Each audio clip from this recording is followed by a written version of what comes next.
ध्वनि प्रदूषण रोकने को जीपीसीबी और पुलिस का सेमिनार, डीजे संचालकों को नियमों की दी जानकारी। वापी। ध्वनि प्रदूषण पर नियंत्रण और पर्यावरण संरक्षण के प्रति जागरूकता बढ़ाने के उद्देश्य से Gujarat pollution control board GPCB और पुलिस विभाग द्वारा एक विशेष सेमिनार का आयोजन किया गया।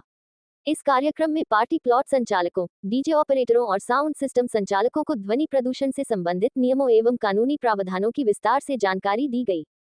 सेमिनार के दौरान अधिकारियों ने बताया कि अत्यधिक तेज आवाज में संगीत बजाने से आम नागरिकों को परेशानी होने के साथ साथ स्वास्थ्य और पर्यावरण पर भी गंभीर प्रभाव पड़ता है।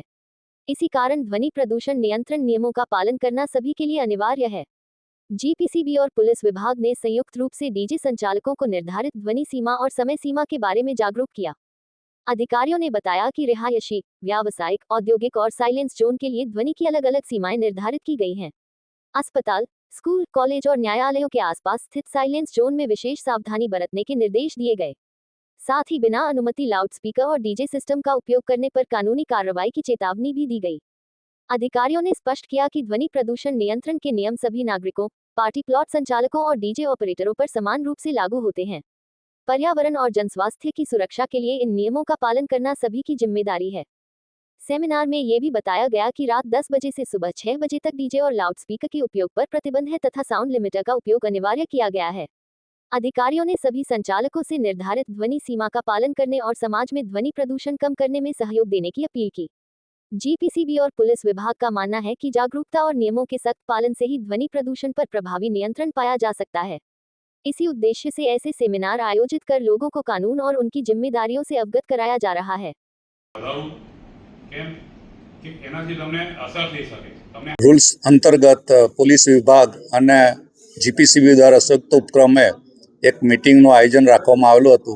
એમાં દરેક પાર્ટી પ્લોટથી લઈને જિલ્લા સ્થિત તમામને કે જે જ્યાંથી સ્ત્રોત થાય છે કે જ્યાં નોઇઝ પોલ્યુશન કરનારાઓ કે જેથી ડીજેથી લઈને બધું એ બધાને આવરી લીધેલા હતા અને એમને આખું પ્રેઝન્ટેશનના રૂપમાં અમે એમને વિસ્તૃત જાણકારી આપી કે જે રીતે 4 ઝોનને એને વર્ગીકૃત કરેલું છે, ઇન્ડસ્ટ્રીયલ, કોમર્શિયલ, રેસિડેન્ટ અને સાયલન્ટ ઝોન તરીકે।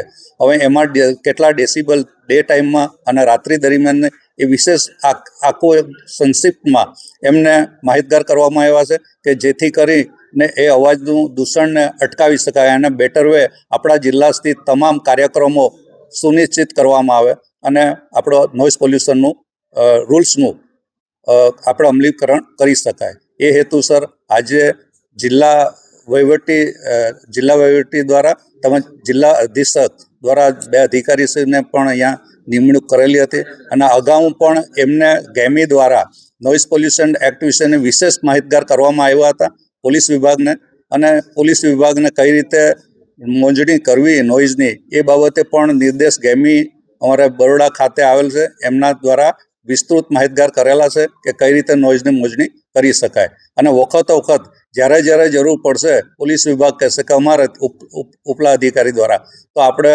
હજુ પણ ઘણી બધી મિટિંગોનું આયોજન કરશું અને આપણા જિલ્લામાં ખૂબ સરસ કામગીરી નોઇઝ લેવલે થાય કે નોઇઝ આપણને નોઇઝનું લેવલની કોઈ ફરિયાદ ન મળે એવી અમલવારી કરવામાં આવશે। Thank you.